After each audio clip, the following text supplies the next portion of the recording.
Parang problemado yung si May White. Ayan o. Mga alaga namin. Ayan. Guys, share ko lang yung aking kinakain. Kumakain ka rin ba? Alam mo kung ano to? Jumping salad. Kanina tumatalon pa sila. Yun lang, nung nalagyan ko na siya ng suka, sibuyas, saka, ano ba yung paminta. Wala na. Hindi na siya tumalon. Makain ba kayo guys? Alam nyo ako, kumakain ako nito. Yan. Masarap ito. Yung ano nga kanin ko, naubos ko. Isang mangkok na ito. Ayan. So, bitin ako sa kanin.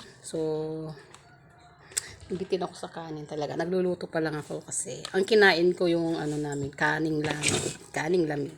So, ayan. May tira pa akong jumping salad. Ayan, sarap.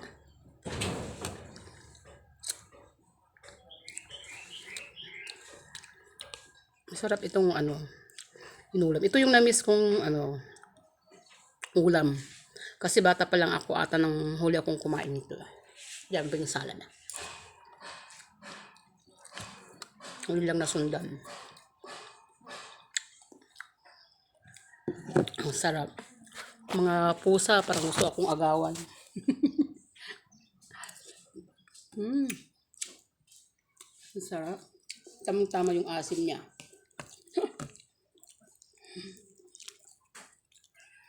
Malutong-lutong siya. Ang sarap.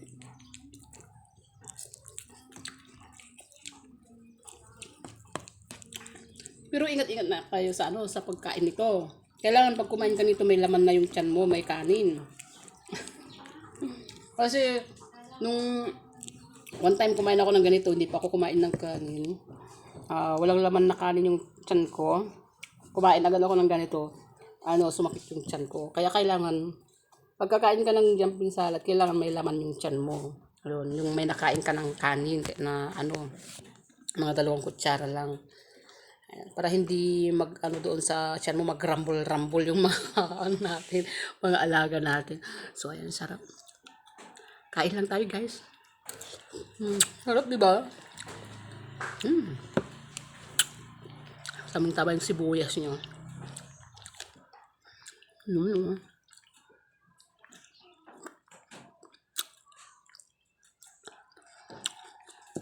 Asim.